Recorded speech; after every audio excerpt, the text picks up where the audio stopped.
এক পেয়ালা গল্পের আসরে আমাদের আজকের নিবেদন বিভূতিভূষণ বন্দ্যোপাধ্যায়ের আর এক অনবদ্য গল্প, ছেলে ধরা।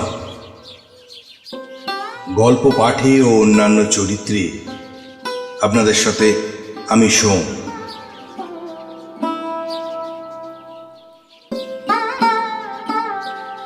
সবাই মিলে বাসায় ফিরে এলাম। এসেই দেখি ঝুমরির মা বাংলোর বারান্দাতে বসে, তার সঙ্গে নাহানপুর গ্রামের কয়েকটি লোক। নাহানপুর সোন নদের ধারে একটা গ্রাম, বেশিরভাগ গোয়ালার বাস এই গ্রামে। সোনের চরে গরু মোষ চড়িয়ে দুধ ঘি উৎপাদন করে। ডিহিরি থেকে ঘি চালান যায়। এই নাহানপুর গ্রাম থেকেই 3টি ছেলে হারিয়েছে গত 15 দিনের মধ্যে। ভীষণ আতঙ্কের সৃষ্টি হয়েছে এই গ্রামের অধিবাসীদের মধ্যে। সেটাকে নিতান্ত অকারণ বলি কি করে? একটা লোক এগিয়ে এসে বললে, কি হলো বাবু? আমরা বললাম, কিচ্ছু না, তোমরাও তো খুঁজছিলে। হ্যাঁ বাবুজি, আমাদেরও কিছু না। তোমরা কোথায় গিয়েছিলে? বহুত দূর, বন জঙ্গলের দিকে। সেসব দিকে তোমরা যেতে পারবে না, তোমরা চেনো না সেদিক। পরে ওরা পরামর্শ করতে বসল। আমরা বাঙালি বাবু, লেখাপড়া জানা, আমরা কি পরামর্শ দিই ওদের? 15 দিনের মধ্যে 3টি ছেলে উধাও। এখানে বাস করা দায় হয়ে উঠল। ডিহিরি শহর এখান থেকে অনেক দূর, প্রায় 9 মাইল রাস্তা। সেখানে গিয়ে পুলিশের সাহায্য চাওয়া কি উচিত নয়?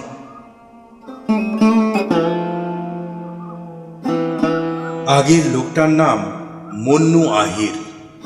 মন্নু বললে এই অঞ্চলের হিন্দিতে, বাবু, জঙ্গল পাহাড় অঞ্চলের গাঁ, বেশি লোক থাকে না এক গাঁয়ে, দূরে দূরে গাঁ।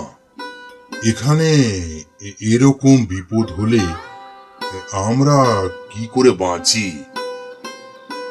আপনারা এসেছেন বেড়াতে, মজুমদার সাহেবের কুটিতে আছেন, তবু কত ভরসা আমাদের।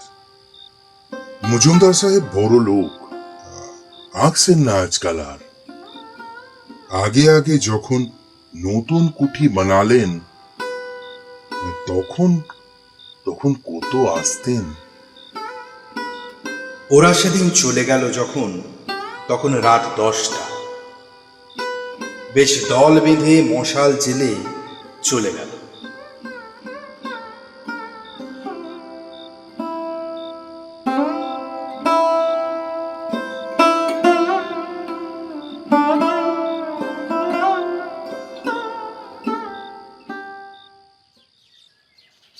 সতীশ গিরির দলপতিত্বে পরদিন হই হই করে হারানো ছেলে খুঁজতে বেরোনো গেল। রোটাসগড়ে ওঠাই হতো এবং ঠিক ছিল, কিন্তু একজন মহিষ চড়ানো বৃদ্ধ রাখাল আমাদের বারণ করলেন। ওখানে কি করতে যাবে বাবুজি?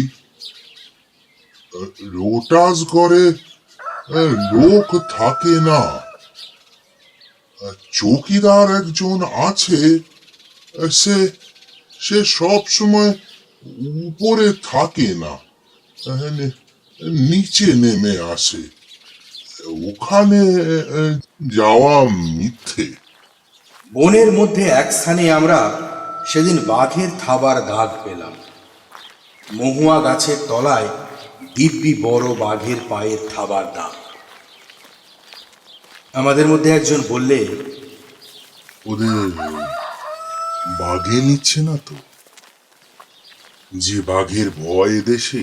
হিরু বললে, তাই বা কি করে সম্ভব? বাঘ গাঁয়ের মধ্যে ঢুকলে সেখানে তো পায়ের দাগ থাকতো। দুপুরে আমরা খেতে এলাম বাসায়। সোনের চরে বালু হাঁস শিকার করেছিল ধীরেন আজ সকালে আমাদের বেরোবার আগে। 10 মিনিটের মধ্যে 3টি। খুব মজা করে হাঁসের মাংস খাওয়া যাবে সবাই মিলে।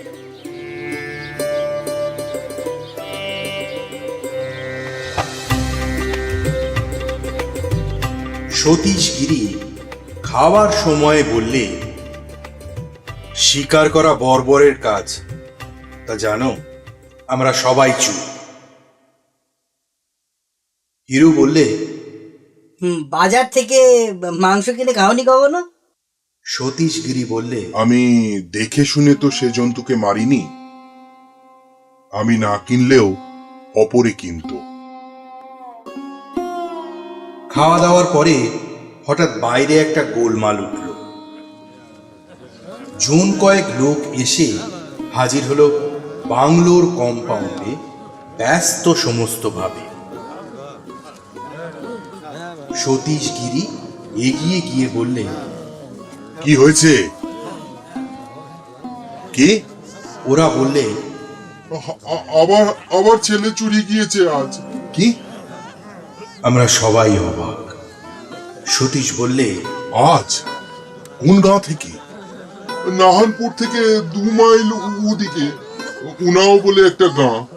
একটা ছোট ছেলে নিয়ে মা ফিরছিল গাঁয়ের বাইরের মাঠ থেকে। ছোট ছেলেটাকে এক জায়গায় ওর মা রাস্তার পাশে রেখে শালপাতা ভাঙতে গিয়েছিল। ফিরে ফিরে এসে দেখে ছেলে নেই। বাঘের পায়ে দাগ? না বাবু, মানুষের। অত ভালো করে মেয়ে মানুষ কি দেখেছে?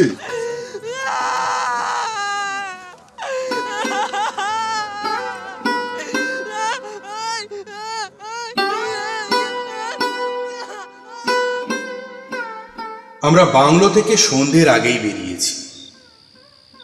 কত জায়গায় খুঁজলাম, কিন্তু কোনো পাত্তা পাওয়া গেল না খোকার। সেই বনবেষ্টিত পাহাড় অঞ্চলে সন্ধ্যার পর বেরোনো কত বিপজ্জনক আমরা জানি, কিন্তু তবু ছেলেটিকে খুঁজে এনে মায়ের কোলে দেওয়ার আনন্দ যে কত বড়। যদি পারা যায়, যদি খোকার মায়ের মুখে হাসি ফোটাতে পারি। কিন্তু এদিকে রাত হয়ে এসেছে। সেদিকে আমাদের দৃষ্টি আকর্ষণ করলে হিরু।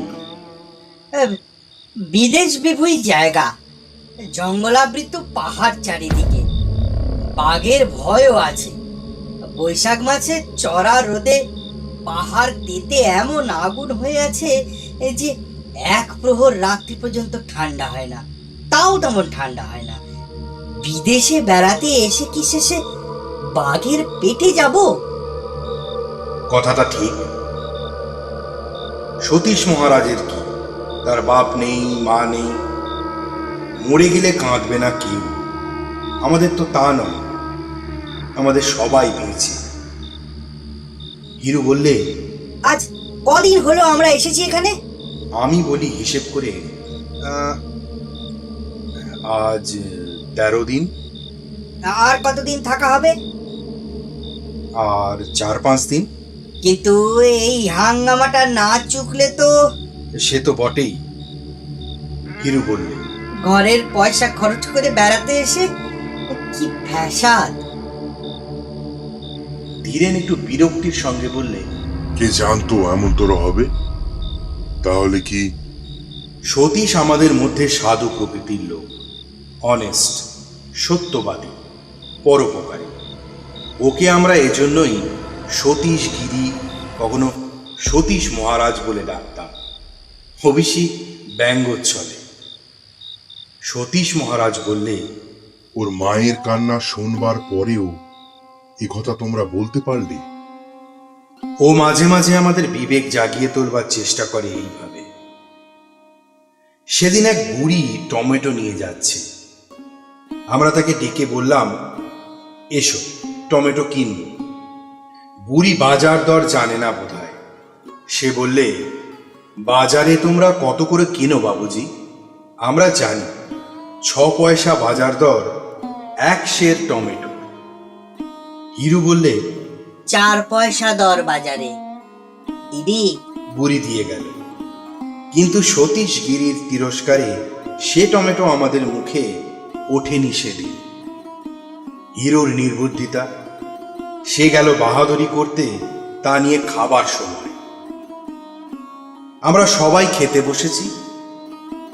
সতীশ মহারাজ গম্ভীরভাবে হেঁকে বললে, টমেটোর অম্বল আমার পাতে দিও না। সবাই অপ্রস্তুত। যেরকম সুরে সে হেঁকে বললে, তারপর সেদিন আর উক্ত তরকারি কারুর পাতে পড়তে পারল না। অসম্ভব। যাকে আজ কিন্তু সতীশ মহারাজের কথার প্রতিবাদ করলে ধীরে। বললে, ঝুমরির মা দোর খুলে শুয়েছিল কেন রাত্রিরে? সতীশ বললে, তাই কি? তা না হলে তো ছেলে হারাতো না। সে নির্বোধ ছেলে মানুষ। তাহলে তার এমন হওয়াই উচিত। যখন সবাই জানে এ কথা যে গাঁ থেকে বা এ অঞ্চলে থেকে ছেলে চুরি যাচ্ছে প্রায়। হিরু বললে, এইবার নিয়ে 4টি ছেলে এইভাবে গেল। ধীরেন বললে, হ্যাঁ, যখন তা সবাই জানে তখন কি ওর উচিত হয়েছে রাতে দোর খুলে শোয়া? সতীশ বললে, এই গরমে করেই বা কি? তখন তার যাওয়াই উচিত। আমাদের দোষে তো যায়নি। আমি ওদের থামিয়ে বলি, শোনো, বাজে বকে লাভ নেই। ছেলে চুরি বা হারানো এ অঞ্চলে আমরা এসে পর্যন্ত শুনেছি, এ কথা ঠিক। তবু এসব দেশের গ্রাম্য লোকে অত সতর্ক হতে শেখেনি। ঘরের ছেলে হারিয়েছে, খোঁজবার চেষ্টা করা যাক। বিশেষ করে ওর মা আমাদের যে কদিন আমাদের ছুটি বাকি আছে খোঁজো। না পাই কলকাতা যাবার সময় মনে অন্তত আমাদের ক্ষোভ থাকবে না। এই অজানা বন জঙ্গলের দেশে আমরা এর বেশি আর কি? আমাকে সবাই সমর্থন করলে। সতীশ বললে, কাল চলো রোটাস ফোর্টে উঠে দেখা যাক। ধীরেন বললে, বড্ড সোজা কথা বললে। রোটাস ফোর্টে ওটা চারটিখানি কথা নয়। এই গরমে প্রাণ বেরিয়ে যাবে। উপরে জল নেই। বাঘ সেদিনও বেরিয়েছিল জঙ্গলে। ফেরবার পথে সন্ধে হয়ে গেলে ওই বন ভেঙে নিচে নামতে পারবো। আমাদের ঘরে বাপ মা আছে সতীশদা। আমি বললাম, তাছাড়া রোটাস ফোর্টে পাহাড়ের ওপর ছেলে নিয়ে গিয়ে তুলবে কে? আমার তো মনে হয় না। সতীশ বললে, দেখতে দোষ কি? তুমি বলো যদি আমি তোমার সঙ্গে যাব। সতীশ, তুমি ভাবতে পারো এরা কষ্টের ভয়ে হয়তো যেতে চাইবে না। চলো কাল সকালে। হিরু ও ধীরেন নিজেদের ছোট করতে চায় না। তারা মুখে বললে, আমরাও যাব। আমরাও যাব। কিন্তু মনে মনে বোধহয় বিরক্ত হলো আমার ও সতীশ মহারাজের উপর। এক পেয়ালা গল্পের আসরে এই ধরনের আরো গল্প শুনতে সাবস্ক্রাইব করে বেল আইকন প্রেস করুন। আর হ্যাঁ, লাইক ও শেয়ার করে কমেন্ট করতে ভুলবেন না।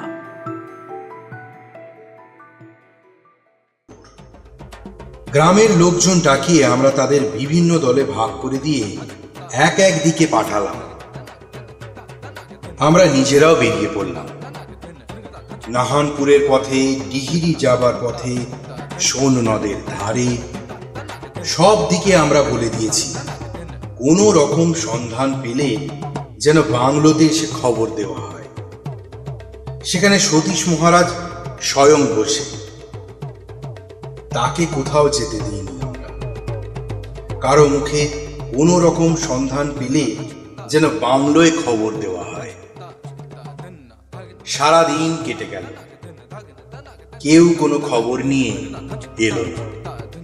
কোনো পাত্তাই পাওয়া গেল না হারানো ছেলে।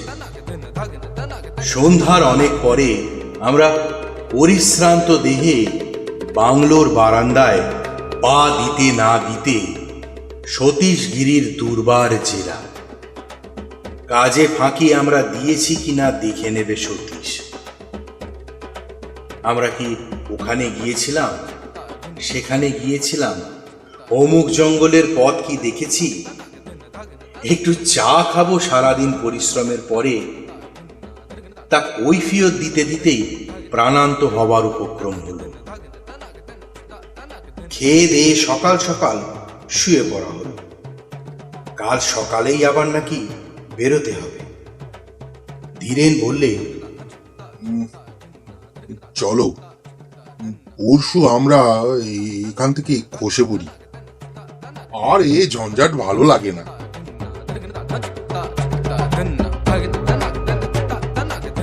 আরো দুদিন কেটে গেল, কোনো ছেলেরই পাত্তা পাওয়া গেল না। ঝুমরির মা কেঁদে কেঁদে বেড়ায়, গ্রামের লোকজন এসে ফিরে যায়। আমরা কদিন খোঁজাখুঁজির পর ক্রমে আলগা দিলাম। ক্রমে আরো দিন কেটে গেল।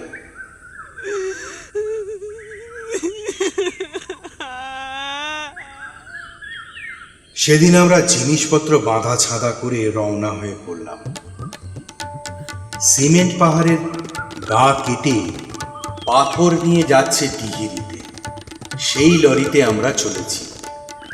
জিনিসপত্র সমেত আমাদের ডিহিরি স্টেশনে পৌঁছে দেওয়ার ভাড়া 7 টাকা ধার্য হয়েছে। লরি ছাড়ল রাত 8টার সময়।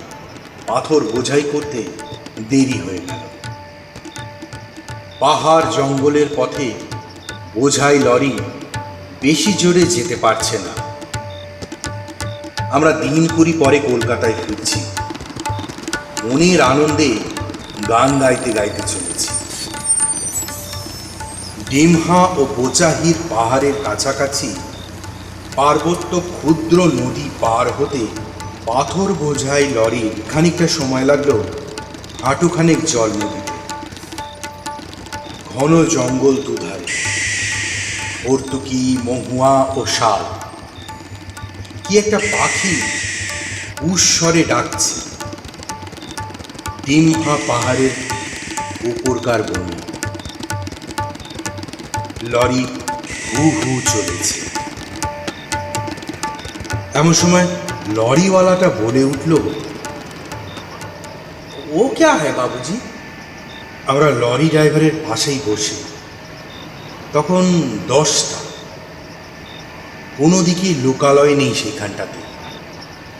চেয়ে দেখি পথ থেকে রশি 2 দূরে জঙ্গলের মধ্যে এক জায়গায় আগুন জ্বলছে, যেন কেউ আগুন পোয়াচ্ছে, কি ভাত রেঁধে খাচ্ছে। আমরাও চেয়ে দেখলাম। কে ওখানে? কৌতূহল হলো দেখবার জন্য। লরি থামিয়ে রাস্তার এক পাশে রাখা হলো। আমিও সতীশগিরি এগিয়ে গেলাম। আমাদের পিছনে পিছনে ধীরেন, হিরু ও লরি ড্রাইভার। যখন আধরশি মাত্র দূরে আছে আগুন, তখন আমরা অবাক হয়ে দাঁড়িয়ে গেলাম। হঠাৎ অন্ধকার রাত, সৈন্যদের ধারের কাশচর দূর থেকে সাদা কাপড় পরা প্রেতের মতো দেখাচ্ছে। ধীরেন বললে, সোনের ধারে যাস নে ভাই, ওদিকেই কাশবনি বাঘ থাকে। চল সিমেন্টের পাহাড়ের উপর। সতীশ মহারাজ গম্ভীরভাবে বললে, ওটা সিমেন্টের পাহাড় নয়। সিমেন্ট জিনিসটা বালির সঙ্গে আরো জিনিস মিশিয়ে তৈরি করতে হয়। ওটা বেলে পাথরের পাহাড়, যাকে বলে স্যান্ডস্টোন। আমাদের মনের অবস্থা এখন সতীশগিরির ভূতত্ত্ব শোনবার অনুকূল নয়। আমরা আজ আর খুঁজতে রাজি নই। আর খুঁজবই বা কোথায়? বড় সিমেন্টের পাহাড়ের তলায় শাল চারা আর কি কি গাছের বন জঙ্গল। সেদিন সন্ধ্যায় এখানে হায়নার হাসি শোনা গিয়েছিল। সে হাসি গভীর রাত্রে শুনলে প্রেতের বড্ড হাসির মতো শোনায়। শহুরে ছেলে আমরা, আমাদের গায়ে কাঁটা দেয়। পাহাড়ের ওপর কলকাতার কোনো ভদ্রলোকের এক বাংলো আছে, কিন্তু তিনি কোনোদিন আসেন না। তার বাড়ির দরজা জানালায় উই ধরেছে, কাঠের ফটকটা ভেঙে দুলছে কবজার গায়ে। ভূতের বাড়ি বলে মনে হয় প্রথমটা। লোকে বলে ভূতও নাকি আছে। মৌহা ফুলের সময় উত্তীর্ণ হয়ে গিয়েছে।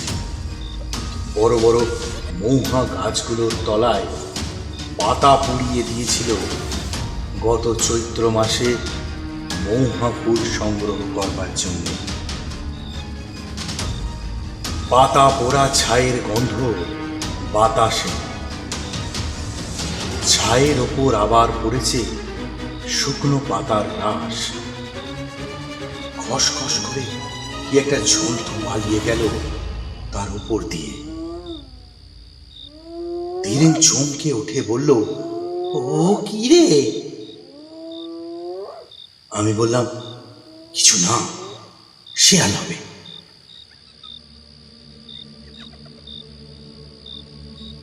আমাদের চোখে যা পড়ল তা এই। একটা বড় অগ্নিকুণ্ডের সামনে একজন লোক বসে কি করছে। দূর থেকেই মনে হলো লোকটা দীর্ঘাকার, একটু অসম্ভব ধরনের দীর্ঘাকার। কি একটা নাড়ছে চাড়ছে আগুনের সামনে বসে যেন। সতীশগিরি বললে, সন্ন্যাসী? আমাদের মনে হলো লোকটা নিশ্চয়ই সন্ন্যাসী টন্যাসী হবে।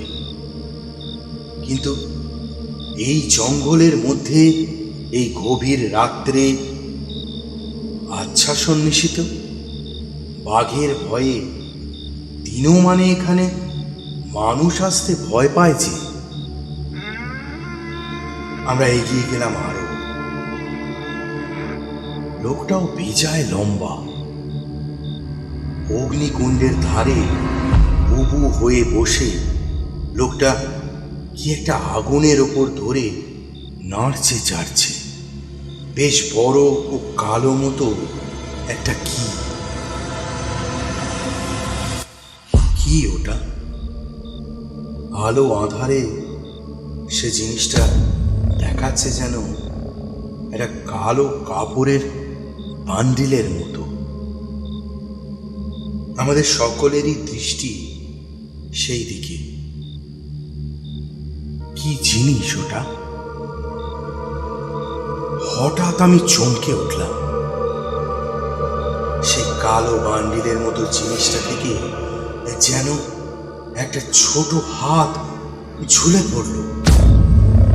সঙ্গে সঙ্গে সতীশ মহারাজ ও ধীরেন একসঙ্গে বলে উঠল, আরে ছোট ছেলে।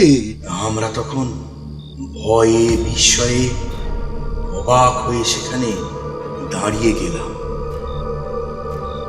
অদূরে সেই অতি দীর্ঘাকার বিকট দর্শন লোকটাকে রাক্ষসের মতো দেখাচ্ছে। সন্ন্যাসীর সাজ বটে। দীর্ঘ ত্রিপুণ্ডক ওর কপালে, দীর্ঘ জটা জুট, এতখানি লম্বা দাড়ি পড়েছে বুকের ওপর। লোকটা সামনে অগ্নিকুণ্ডের ওপর একটা ছোট ছেলেকে দু হাতে ধরে ঝলসা পোড়া করছে। বাতাসে মরা পোড়ার বিকট দুর্গন্ধ। আমরা কেউ এগোতে সাহস করলাম না। কারো মুখে কথাটি নেই। এই গভীর রাত্রি, নির্জন পাহাড় জঙ্গল, কোথাও লোকালয় নেই কাছে। সম্মুখে সেই নর রাক্ষস। কেমন এক প্রকার আতঙ্কে আমরা সবাই মোহগ্রস্ত হয়ে চুপ করে আছি, এক পাও কেউ এগোয় না। লোকটা আমাদের দেখলে কটমট চোখে, তারপর যেন বিরক্ত মুখে সেই হাত ঝলসানো ছেলেটাকে কাঁধে ফেলে নিলে আমাদের আমাদের চোখের সামনে, ঠিক যেমন লোকে গামছা কাঁধে ফেলে সেই ভঙ্গিতে। তারপর ধীর গম্ভীর পদবিক্ষেপে অন্ধকারে বনের ওপারে অদৃশ্য হয়ে গেল। সতীশগিরির মুখ দিয়ে শুধু বেরিয়ে গেল একটা কথা, ছেলে ধরা।